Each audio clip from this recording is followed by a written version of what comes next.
नहीं लड़ी जाती, आप लोग घर नहीं जाओगे। हमें भी जरूरत है कि हमारी समाज में कोई कर्नल फैसला हो।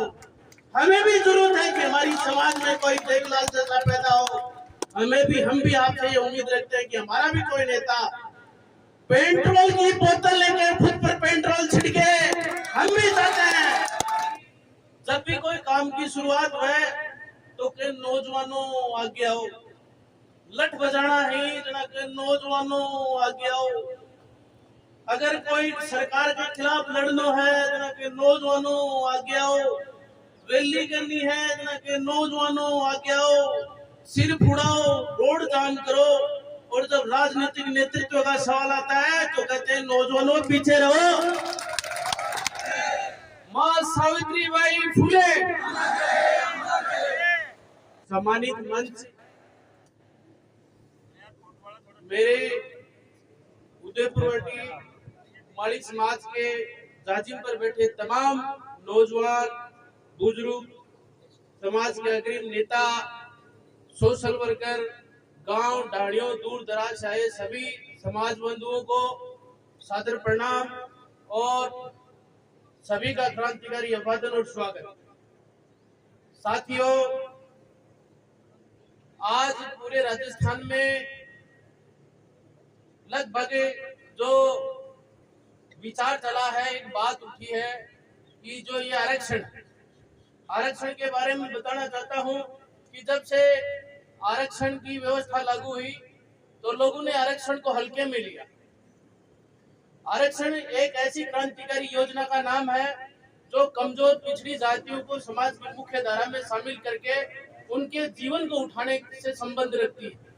और इस योजना में जब देश आजाद हुआ तो लोगों ने, बाबा साहब अम्बेडकर ने जब इस बात की मांग उठाई कि हमारे पीड़ित लोगों को आरक्षण दिया जाए, तो लोगों ने कहा था कि ये समाज को बांट रहा। लेकिन उस जमाने की बात आज सार्थक हो रही है।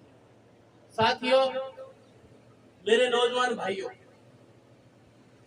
नौजवानों की हालत ये है, मैं भी बताऊं और आरक्षण वाले बताऊं कि जब भी कोई काम की शुरुआत है तो के नौजवानों आगे आओ, लठ बजाना है जना के नौजवानों आगे आओ। अगर कोई सरकार के खिलाफ लड़ना है जना के नौजवानों आगे आओ। रैली करनी है जना के नौजवानों आगे आओ। सिर फुड़ाओ, रोड जाम करो। और जब राजनीतिक नेतृत्व का सवाल आता है तो कहते हैं नौजवानों पीछे रहो। ये चलने वाली बात नहीं है। ये मंच पर मेरे समाज के जितने भी ये नौजवान नेता, बुजुर्ग नेता, समाज की लीडरशिप करने वाले लोग और जो यहाँ दूर दराज से आए लोग हैं, मैं उनसे कहना चाहता हूँ कि या तो इस बीड़े को यही खत्म कर दीजिए, वरना आज के बाद आप घर नहीं जाएंगे। जब तक आरक्षण की लड़ाई चले हमारे बीच मौजूद रहेंगे। अच्छे भाषण देने से काम नहीं चलेगा, कंधे से भाषण देने से काम नहीं चलेगा। कंधे से कंधा मिलाकर जब तक ये लड़ाई नहीं लड़ी जाती, आप लोग घर नहीं जाओगे। हमें भी जरूरत है कि हमारी समाज में कोई कर्नल फैसला हो। हमें भी जरूरत है कि हमारी समाज में कोई देवीलाल जैसा पैदा हो। हम भी आपसे ये उम्मीद रखते हैं कि हमारा भी कोई नेता पेट्रोल की बोतल लेकर खुद पर पेट्रोल छिड़के। हम भी चाहते हैं आने वाले समय में, और जो लोग मैं कह रहा हूँ बड़े उत्साह और अदब के साथ कह रहा हूँ, आज तक शायद मैंने नहीं कहा होगा, लेकिन पूरे अदब और मान सम्मान के साथ कह रहा हूँ, क्योंकि हमारी समाज की जो हालत है, हमारी समाज की जो हालत है, उसकी जिम्मेदार दोनों राजनीतिक दल है। मुझे शर्म नहीं है, इन दोनों राजनीतिक दलों का तो तोड़ा फोड़ो और आरक्षण की लड़ाई के मां सारा मिलकर के साथ हो। आने वाले समय में हमारी, अभी थोड़ी देर पहले चर्चा चल रही थी, मैं उस चर्चा को आगे बढ़ाना चाहता हूँ। आज हमारी उदयपुरवाटी के अंदर 12 सरपंच हैं, 200 से ज्यादा पंच हैं, 22 पार्षद हैं, लेकिन इनकी हालत कैसी है? अरे पटवारी फोन क्यों उठा रहे हो? पटवारी फोन क्यों उठा रहे हो? ये व्यवस्था हमें भी ये पैदा करनी पड़ेगी समाज में कि हमारा कोई मालिक लोकसभा में जाए, विधानसभा में जाए और आरक्षण की मांग को वहां बुलंद करे। हम चाहते हैं कि हमारा मुखिया हमारे बारे में कैसे सोचे। ये आग जो आग लगी है प्रतिनिधि मंडल की, आज उदयपुर वाटी में जो ये शुरुआत हुई, हमारा लक्ष्य ये होना चाहिए कि कम से कम 1 लाख लोगों के साथ झुंझुनू के कलेक्ट्रेट को घेरो और उसको बेबस करो, पूरे जिले में हुक्कार भरो और अपनी जो क्षमता है उसका प्रदर्शन करो। ये कांग्रेस, ये बीजेपी आपके पीछे पड़ी रहेंगी।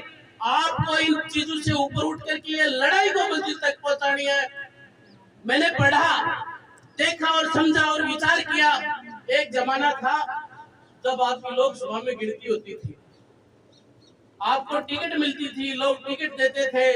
वो किसकी वजह से था? क्योंकि कौम की एकता होती थी उस समय। अलग क्या होगी, पंच सरपंच में समेट दिया। लोहिया जी ने कहा है कि आपकी नीतियां कब बदलेंगी? जब काश्तकार का बेटा लोकसभा में जाएगा, काश्तकार का बेटा विधानसभा में जाएगा, तब जाकर के आरक्षण जैसी जटिल समस्याओं का निवारण होगा। लेकिन हमें तो फुर्सत ही नहीं है। ये चूतिया उठाने वाला काम बंद करा और ये मौजूदा स्वाभिमान की जो लड़ाई है, इस लड़ाई को मुकम्मल तरीके से उठाइए और मुकम्मल तरीके से लड़िए। अगर शहीद की कुर्बानी की जरूरत होगी तो हम कुर्बानी भी देंगे। हमें सिर्फ और सिर्फ जिसकी जितनी संख्या भारी उसकी उतनी हिस्सेदारी। आदरणीय काशीराम जी ने कहा, अरे हमारी समाज को जगाने वाला 100 साल पहले कह करके गया कि आप पढ़ो लिखो और आगे बढ़ो, उसके बावजूद भी आप लोग पीछे रहे। समाज की चेतना का जो सवाल है, पहले तो सब लोगों को आरक्षण की जो व्यवस्था उसके बारे में बताओ। जब किसान आंदोलन चला तो जितना अधिकारियों को नहीं पता था उससे ज्यादा किसानों को आरक्षण किसान आंदोलन के बारे में पता था। सरकार को झुकाया। जो भी नीतियां हो पारदर्शिता के साथ गांव गांव जाओ, ढाणी ढाणी जाओ, लोगों को समझाओ। दूसरी बात, जो अन्य समाजों के लोग कह रहे हैं, हमें उनसे कोई आपत्ति नहीं है। हम हमारा हक मांग रहे, किसी से किसी प्रकार की भीख नहीं मांग रहे हैं। हमारे नौजवानों का तकदीर का भविष्य हो, उनका भविष्य सौरे। आज मैं नगर पालिका में पार्षद हूं तो गर्व के साथ कहता हूं कि ओबीसी कोटे से इस बात की खुशी होती। मेरे जैसे बहुत से लोग, अगर ये आरक्षण की व्यवस्था नहीं होती तो आप लोग जी एमएलए में नंबर नहीं आवा, पार्षद में भी गुना। तो आज तक एमएलए में नंबर गुना होना, और अगर और आरक्षण की व्यवस्था होती तो हमारा एमएलए भी बढ़ता, हमारा एमपी भी बढ़ता, हमारा प्रधान भी बढ़ता, हमारा और कोई।